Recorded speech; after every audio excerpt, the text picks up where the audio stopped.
मंजिलें उन्हीं को मिलती है जिनके सपनों में जान होती है। जी हाँ, पंखों से कुछ नहीं होता, हौसलों से उड़ान होती है।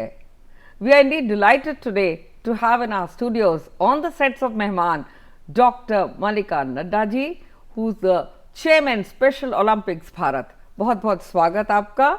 You have given a new dimension, ma'am, to this organization and a new meaning to this organization. Welcome to Mehman.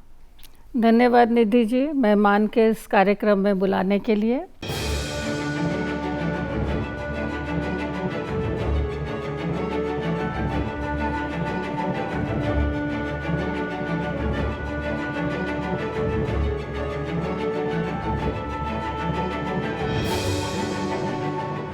पहले मैं आपसे जानना चाहूँगी what is the concept behind special Olympics Bharat, और ये कब शुरू किया गया, क्योंकि ये मूवमेंट 2 डेकेड्स पहले की है।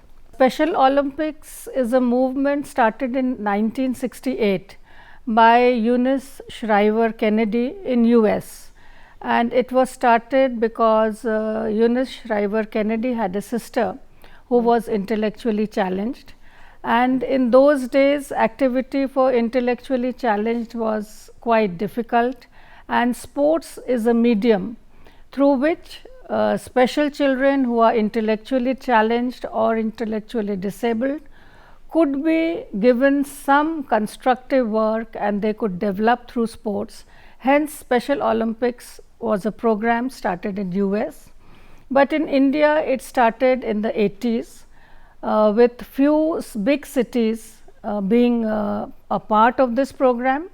But after Air Marshal Denzil Keeler took over as the CEO of Special Olympics Bharat, the movement spread from cities to towns and villages and rural areas, and it became a mass movement through which we could mobilize special children with intellectual disability into sports, and through sports we could develop them for a better future. मगर इसमें जो grass root level पे आप selection करते हैं इन differently abled बच्चों का, तो उसमें एक तो संवेदनशीलता बहुत ज़रूरी है और दूसरा उनके पेरेंट्स की भी सहमति कहीं ना कहीं बहुत ज़रूरी है। तो जब ये बच्चे आपके पास आते हैं, वो पूरा प्रोसेस अगर आप हमें समझाएं। बहुत शुभकामनाएं और बधाई देना चाहूँगी पैरा ओलंपिक्स के विजेताओं को, और 7 मेडल्स लेके पैरा ओलंपिक्स के हमारे खिलाड़ियों ने देश को गौरवान्वित किया है। तो मैं इन खिलाड़ियों को हृदय से बधाई देती हूँ, शुभकामनाएं देती हूँ। और यही मैं बताना चाहूँगी कि पैरा ओलंपिक्स और स्पेशल ओलंपिक्स में क्या डिफरेंस है। बिल्कुल, क्योंकि ज़्यादातर लोगों को पैरा ओलंपिक्स के बारे में पता है, which is a sports and games for physically challenged. यहाँ जो फिजिकली चैलेंज लोग हैं, they are mentally able and they participate in sports and games, while Special Olympics is a sports and games activity for intellectually challenged. तो intellectually challenged जो बच्चे होते हैं above 8 till 80 is the age group that we follow, and in this we have different ability, that is higher ability, lower ability. That is the grouping that we do for Special Olympics Games. And Special Olympics Bharat is a world's largest program, and after Bharat it is China, which is the second largest program of the world. And in this I would like to say that we have World Winter Games and World Summer Games, which happens every 2 years.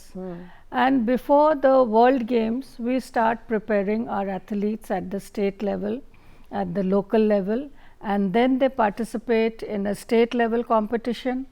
Then from state level competition they are selected, and then they come to the national level competitions, and from the national level, according to the quota which is given to the country, they are selected for international competition. As you wanted to know how do we go about, it is the special schools and Sarva Shiksha Abhiyan children who are registered with us as our athletes, and it is a pleasure to express that we have more than 2 lakhs athletes registered all over the country, and 33 states are part of this program, and 717 districts are involved with our program. We have coaches, trained coaches, which is about 1.5 lakhs. Parents are involved, volunteers are involved. 2008 में हिमाचल में आपने एक बड़ा game organise किया था, and maybe you went to the snow spots over there like Manali. Could you take us through that, ma'am? I just mentioned that we have Summer Olympics and Winter Olympics.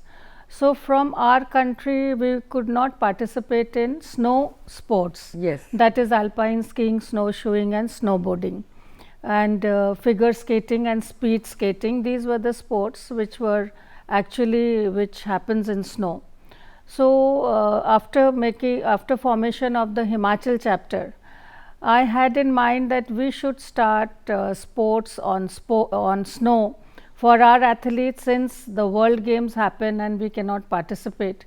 So that is how we took the challenge of taking these special athletes to the slopes of snow, that is Narkanda and Manali, where the athletes got good practice time, and it was very difficult to assess that how will they react in this cold weather and the snow conditions. But we started with the athletes who lived in snow regions, cold regions like Himachal, Jammu Kashmir, Uttarakhand. We requested these states to send the athletes for the program, and that is how we started the snow events, and our athletes were very happy to participate, and they were very brave and bold to take up the challenge also. So in Shimla was our first national championship for Winter Games, where about 700 children from all over the country reached for floor hockey, floor ball and snow events.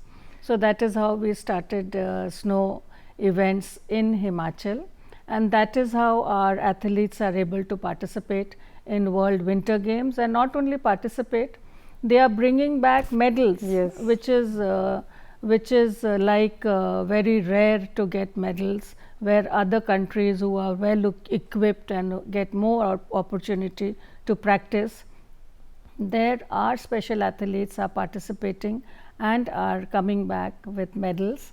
So I would like to share that our athletes have participated in World Summer Games, approximately 9 World Summer Games, and more than 1,000 athletes coming back with 1,300 medals, My gold, God, silver and that bronze. is quite a basket of medals.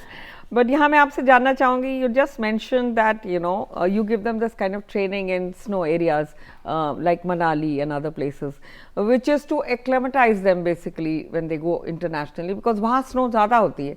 यहाँ ma'am चुनौतियाँ किस तरह से होती हैं, जैसे उनकी equipment पे, उनके ड्रेस पे, उनकी डाइट पे, उनकी कोचिंग पे, इस पे किस तरह आप काम करते हैं? विंटर गेम्स के लिए चुनौतियाँ तो बहुत हैं, क्योंकि भारत में माउंटेनियरिंग इंस्टीट्यूट्स हैं जो जम्मू कश्मीर में है, उत्तराखंड में है, हिमाचल में है, जहाँ पर इस प्रकार के गतिविधियों की सुविधाएं हैं, और यहाँ ट्रेनिंग प्रोग्राम्स भी होते हैं, 15 days 30 days training programs for alpine skiing.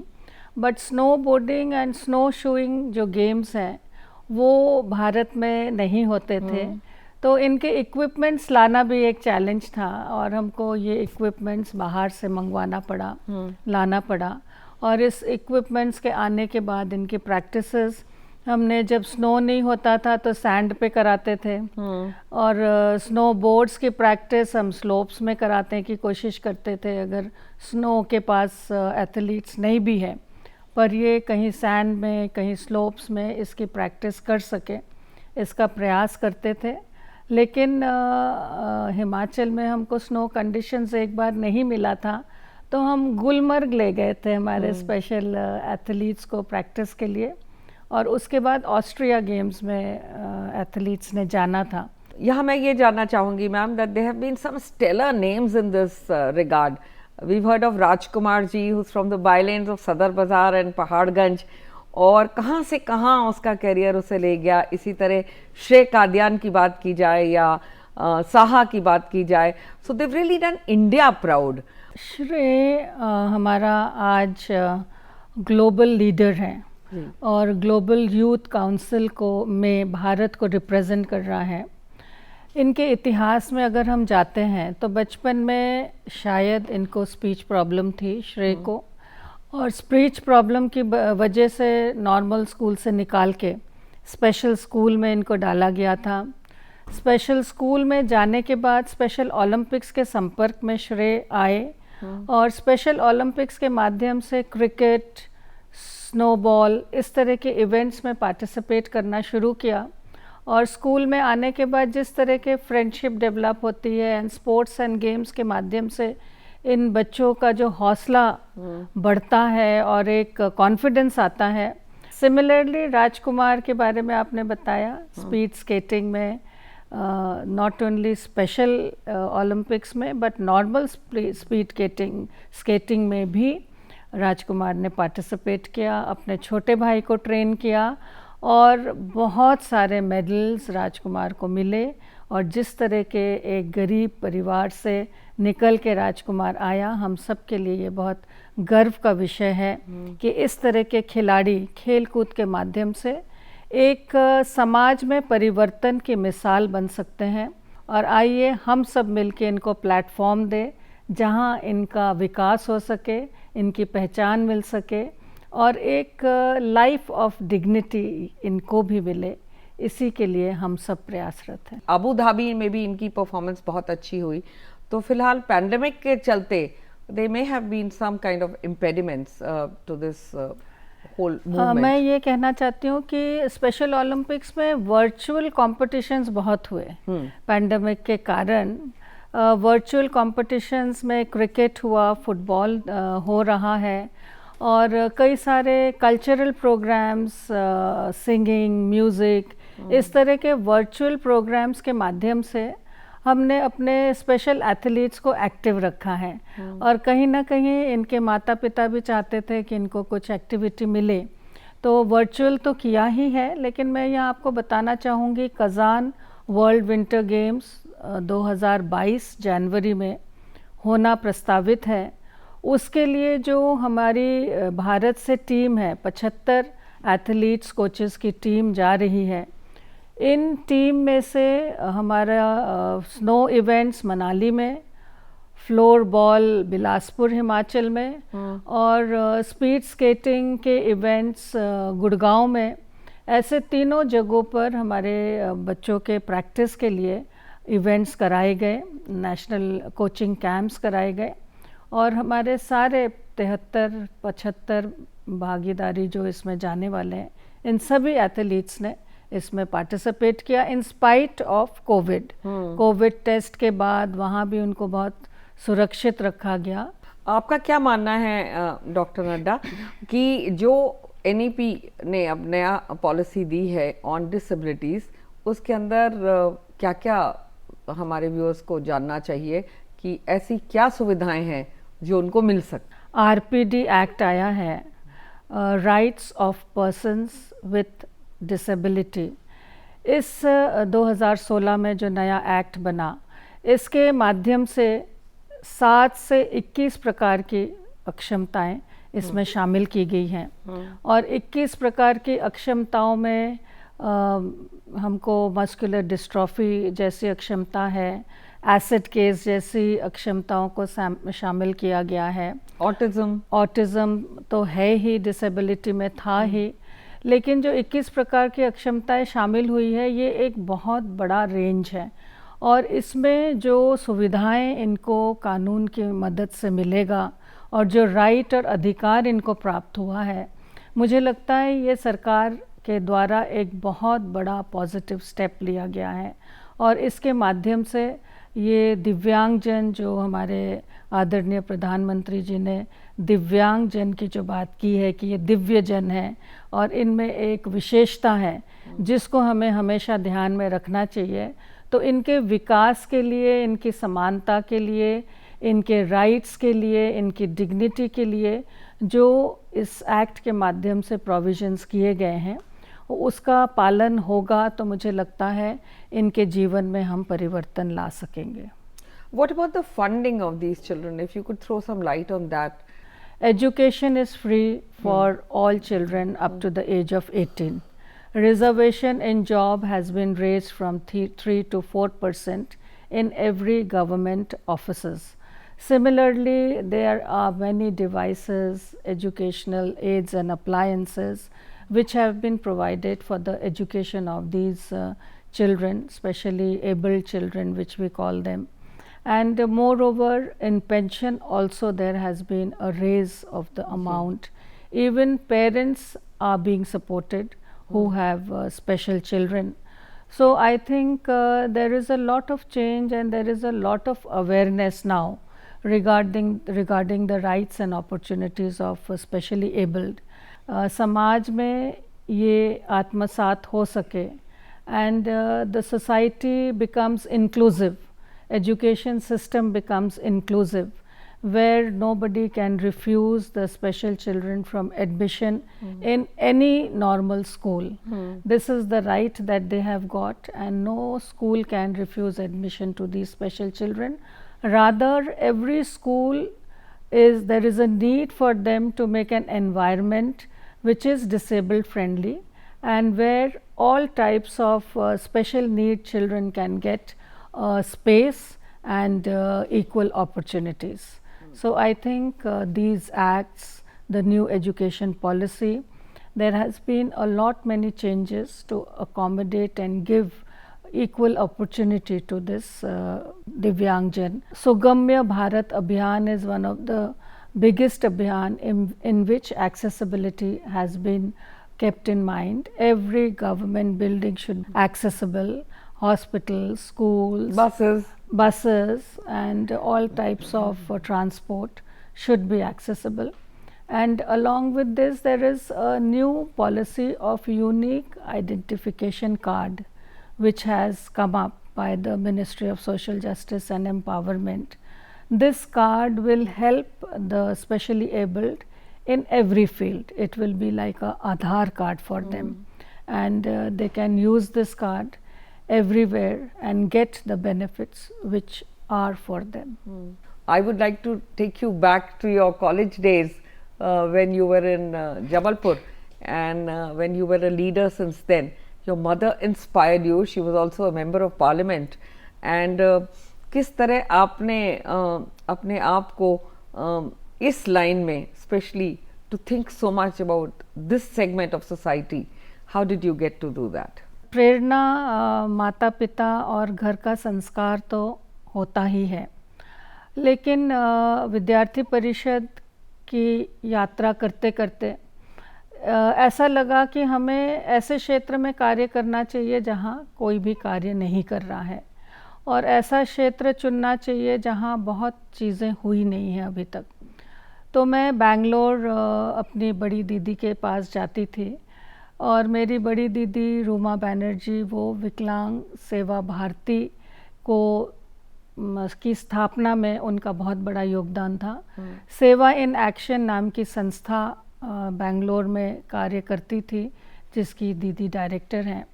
वहाँ साउथ में जितना कार्य अक्षमता के क्षेत्र में है उतना कार्य शायद देश के किसी भी प्रदेश में नहीं है। बिल्कुल। तो वहाँ जाके उनकी समस्या देख के और उनके कार्य करने की प्रणाली देख के ऐसा लगा कि मानसिक अक्षमता एक ऐसा क्षेत्र है जिसमें बहुत ज़्यादा संस्थाएं कार्य नहीं कर रही हैं और मानसिक अक्षमता ऐसा क्षेत्र है जो कि बहुत बड़ा एक चैलेंज भी है। बाकी अक्षमताओं में मेंटल स्टेट इज़ नॉर्मल, पर मानसिक अक्षमता में मेंटल स्टेट में भी बहुत सीवियर कैटेगरी होते हैं। सीवियर कैटेगरी के साथ साथ फिज़िकली चैलेंज्ड भी होते हैं, विजुअली इम्पेयर्ड भी होते हैं, सुनने की क्षमता भी कई बार नहीं होती है।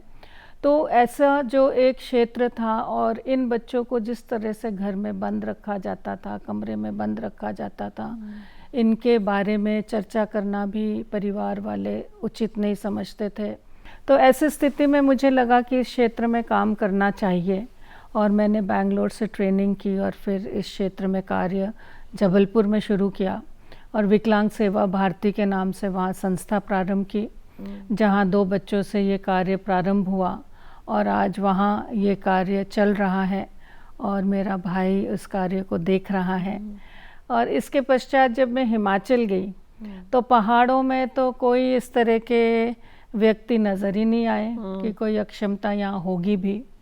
लेकिन जब लोगों को पता चला कि मैं इस क्षेत्र में कार्य कर रही थी, तब कुछ अभिभावक अपने बच्चों को लेके मेरे पास आना प्रारंभ हुए और उन्होंने पूछना शुरू किया कि हम इनके लिए क्या करें, कैसे करें। तब मुझे लगा कि नहीं, हिमाचल में भी ये समस्या है, तो यहाँ भी हम कुछ करें। तो चेतना संस्था के नाम से मैंने हिमाचल में एक संस्था प्रारंभ की। इनके अभिभावकों के सेल्फ हेल्प ग्रुप्स बना के इनके माताओं को ट्रेन करके इनको, इनके परिवार को अवेयरनेस क्रिएट करने का काम कर रहे हैं। जब हमारे ये विशेष बच्चे नेशनल चैम्पियनशिप खेल के आए तो उनका बड़ा भव्य स्वागत हुआ। उसके बाद जब वो वर्ल्ड गेम्स से जीत कर आए, इनको मेडल्स मिला। Department of sports, ministry of youth affairs ने इनको कैश प्राइज़ दिए, किसी को 10 लाख मिले, किसी को 5 लाख मिले, किसी को 20 लाख मिले। और हरियाणा सरकार ने तो भीम अवार्ड जैसे अवार्ड से इन विशेष बच्चों को बहुत बड़े पुरस्कार से पुरस्कृत किया। तो इसके बाद समाज में, समाज की सोच में ये परिवर्तन आया कि ये विशेष बच्चों को अगर हम ट्रेन करें, इनको अगर इनके जो क्वालिटीज़ हैं, जो एबिलिटीज़ हैं, उस क्षेत्र में डेवलप करें तो ये बच्चे भी सामान्य बच्चे की तरह कुछ ना कुछ कर सकते हैं और उनको प्रयास करके आगे बढ़ाना चाहिए। यहाँ मैं जानना चाहूँगी that you did your doctorate in history and then urban studies. Again, you chose a very different subject, which was new at that time. And why did you take to that? We should do something different, I think, made me take urban studies as a subject, because in history there were many subjects which people were doing research on, but I took urban studies of Jabalpur, how Jabalpur transformed and became an urban city. So it was a different subject and very interesting to know about my place, to know about the history from where I belong, and it is a place of Rani Durgavati. So brave queens have been a part of our history. So I think all this motivated me to take this as a subject. सामाजिक गतिविधि के माध्यम से हम समाज में कुछ परिवर्तन ला सकते हैं, ये विषय मेरे मन में था। तो पीएचडी करने के बावजूद, शिक्षिका रहने के बावजूद, मैंने जो मेरा पैशन था working for the specially abled, ये मैं नहीं छोड़ पाई और इस फील्ड के साथ लगातार निरंतर जुड़ी रही और कार्य करती रही। यहाँ मैं बात करना चाहूँगी, आपको इतने सारे अवार्ड से नवाजा गया है, would you please tell us about those? आपको राजीव गांधी मानव पुरस्कार भी मिला है from the ministry of women and child. Awards तो एक प्रकार के प्रोत्साहन का प्रतीक होते हैं और इस तरह के अवार्ड्स, डोरेजियो अवार्ड्स भी चेतना संस्था को मिला और हिमाचल प्रदेश से भी हिमाचल रत्न जैसे अवार्ड मिले। तो ये कार्य जो हम लोगों ने शुरू किया, ये शायद ऐसा कार्य था जो बहुत लोग कर नहीं रहे थे, इसीलिए इसको एक विशेष स्थान मिला और एक ये सामूहिक प्रयास है। ये जो पुरस्कार है ये संस्था को है, ये जो पुरस्कार है ये हम सब के सामूहिक प्रयास को है और ये पुरस्कार इसलिए भी है कि समाज में इस तरह के कार्य और गतिविधियाँ और लोग भी कर सकें और समाज में परिवर्तन ला सके। चलते चलते क्या मैसेज देना चाहेंगी आप? स्पेशल ओलंपिक्स के जो हमारे एथलीट्स हैं, उनका जो शपथ है कि वो उस शपथ में बोलते हैं कि let me win but if I can not win let me be brave in the attempt. मुझे जीतना है, पर यदि मैं जीत ना सकूं तो मुझे अपने प्रयासों में सफल होना है। तो मैं यही कहना चाहती हूँ कि जीतना आवश्यक नहीं है, लेकिन प्रयास बहुत आवश्यक है और पूरे समाज को ये प्रयास करते रहना चाहिए कि हम इन विशेष व्यक्तियों को, विशेष बच्चों को समाज के साथ आत्मसात करे, इनको रिस्पेक्ट दे, इनको एक्सेप्ट करे, इनको रिकॉग्नाइज करे और एक यूनिफाइड भारत और समाज की तरफ हम आगे बढ़े। यही हमारे नए भारत की कल्पना है। This is our new India. And on that note, many thanks for joining us. More power to you, more power to Special Olympics Bharat. Thank you so much for sharing your time with us today. Thank you Nidhi ji, बहुत बहुत आभार आपका कि आपने इस कार्यक्रम में मुझे आमंत्रित किया। And to all our viewers, तो ये थी हमारे साथ डॉक्टर मल्लिका नड्डा, जिन्होंने ना केवल डिफरेंटली एबल्ड बच्चों की सोच भी बदली है, बल्कि उन्हें बहुत प्रोत्साहित भी किया है। इसी के साथ दीजिए पूरी टीम को इजाज़त। आप देखते रहिए हमारा प्रोग्राम मेहमान एवरी संडे एट 8:30 PM।